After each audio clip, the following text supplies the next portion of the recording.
Hi guys, how you doing? Thanks as always for the support on all my videos and all the comments you leave.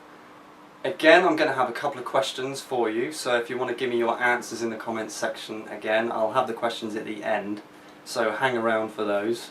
Today I want to talk to you about picking. In my opinion, on all the picking videos, people tend to talk about one particular aspect, which is the angle of the pick and the way that it hits the strings. Now in my humble opinion, that's only part of the story, and people tend to neglect another aspect which in my opinion is a lot more important.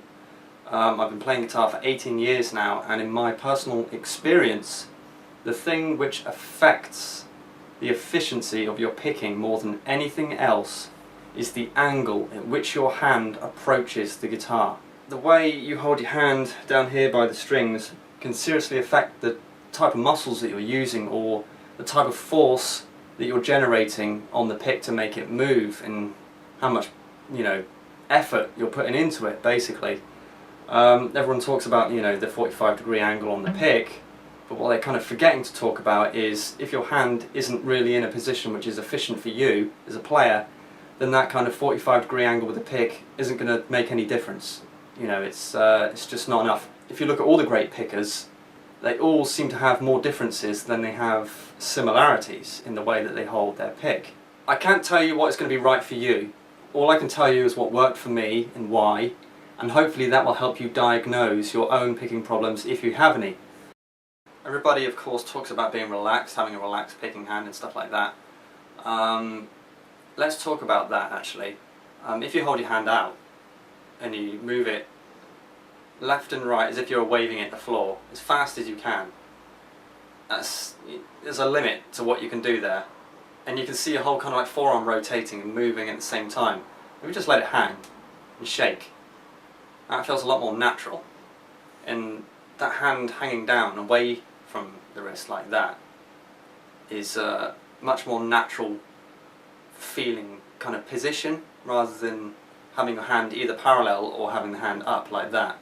Both feel like there's muscular tension on the, I think it's called the brachioradialis muscle, the muscle which runs from your wrist to your elbow at the top. You can feel that getting involved a lot more, and you can understand why people get, tennis elbow and RSI and stuff like that, which I've got, but not from guitar playing, which really sucks, which I take quite personally. I didn't even get it from guitar playing. That's a real insult. So I have to be careful with my guitar playing, otherwise it will flare up, which is another reason why I had to look harder at the hand positions in which I was using. So let's get a little bit closer to the guitar now and have a look at the wrist in close up. Okay, in order to get this kind of relaxed wrist motion, if you think about rhythm playing, I'll guarantee you, no matter what kind of picking position that everybody uses, I bet you that most people when they play rhythm guitar have that kind of thing happening, where the wrist is kind of pointed outwards like that, because it's more natural for your hand to move when you're strumming. And all I did was just apply that to picking. Normally I used to have my picking hand kind of down here, kind of parallel to the strings, and I even experimented with like hanging it out and bringing it in like that even, which does afford you quite a lot of speed. But the downside of that is it's really crap for crossing strings, because your pick is kind of facing out like that, so you're really struggling there to bring it in every time you cross a string, so that's not ideal. That's only good for like single note riff, like Morbid Angel kind of stuff. So if you want to be efficient at picking all across the strings and doing some serious licks and stuff like that, then you've got to look at a way where you can get some speed happening, but you can also control that. And if you can mute the strings as well at the same time, that is going to be even better. If we look at this hand position and we take it to its extreme, we could end up with something like that. And that's kind of like somewhere between what Marty Friedman and Eddie Van Halen are doing, where they've got a wrist thing happening now. I think even Zakk Wylde kind of does that sometimes as well. But the trouble with being out there is you're too far away from your guitar, you don't have a lot of control over the muting, and we want control over our muting really. So essentially what you're going to have to do is you're going to have to experiment with that floppy wrist syndrome thing going on there, but in such a way as you can still use that part of your hand, this part, all along here, and let it hang in like that. So you're covering everything. I can cover all the strings, my pick is facing in a good direction, and I can mute. Okay, and I've got that ideal position to be able to do the kind of like the shake.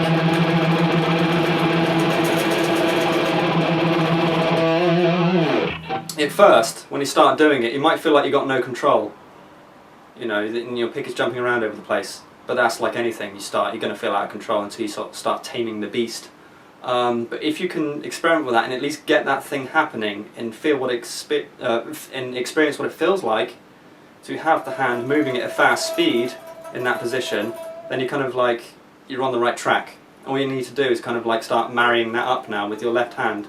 As I said earlier in the video, I can't tell you what's going to work for you, I can only tell you what worked for me and why. Why do I think this works for me? It's because I think that having your wrist in like that is a lot more natural to be able to pivot from that point than it is from that point or that point.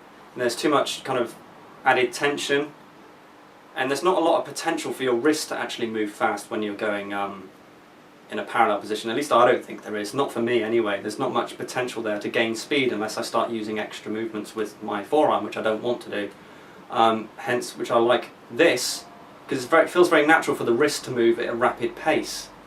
That's why I prefer that than having my hand at a parallel angle. Also, in order to get it this way, I kind of bring my hand a little bit up, so it's a bit higher than it was before. So it's up here.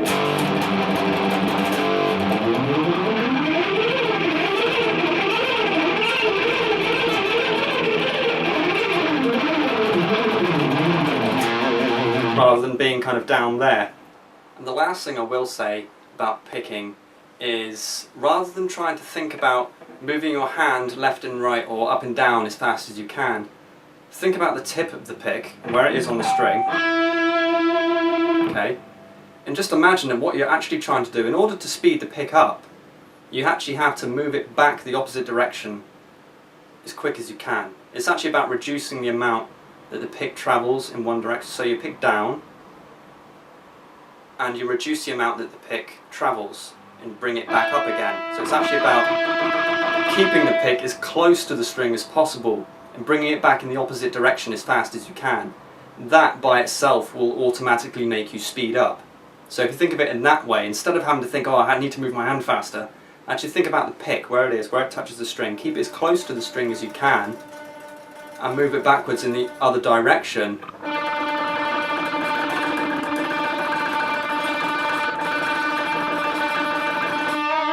And you'll start speeding up. And you will feel tension in your arm. It's because the muscle is working harder, it's working at a faster rate. So don't be surprised if you feel burning there. You're going to. The arm is going to be involved whether you like it or not, because your wrist doesn't operate on its own independently from your body. It is connected. You can't expect to just plod along at the same speed and then magically you can just get faster every day. You know, you do need to start pushing yourself and make yourself perform at a faster rate in order for your brain to say, oh hey, we need to work at a faster rate, so let's start sending those neurological signals down to the fingers and the hands and all that sort of stuff to work faster. So a bit of rubbish pseudoscience for you there, but essentially that's what you're doing. That's why you need to sort of start telling yourself to perform faster. So start telling the pick to move faster in the opposite direction where it hits the string, then you'll begin to start playing faster. Hopefully that makes sense. Thanks for watching. I've got a couple of questions for my regulars and for anybody else who wants to get involved. I always like hearing from my viewers, alright? So we talked about movies last time and games. I want to ask you guys, do you read at all? I'm a huge reader, I love books. I know it probably doesn't sound very cool, it's a bit geeky, but it's one of the things I've loved for years. It keeps me sane. So yeah, what are your favourite books? I'm really digging some David Gemmell historical fiction right now. I also read lots of thrillers, crime, stuff like that, like Lee Child. Grew up on stuff like Alistair MacLean and Jack Higgins and stuff, so I'm loads of different stuff. But yeah, really digging kind of like the historical fiction and the Greek kind of stuff right now. Also, tell you guys where you come from. I know quite a few of you, but just be interesting to know where you live, so just holler on the comments and say, yeah, I'm from wherever, so it's just interesting to know. If you have any other ideas of things you'd like me to talk about in a future video, just leave me a comment, give me a few ideas and things like that. So yeah, I hope to hear from you guys. I hope you enjoyed this video. Hopefully it makes some sense. I know I waffle a lot. I've tried to keep it down, but that never works. I always end up talking for like 10 years. So I hope that you can forgive me that, and get some good nuggets of information. I'll see you guys next time.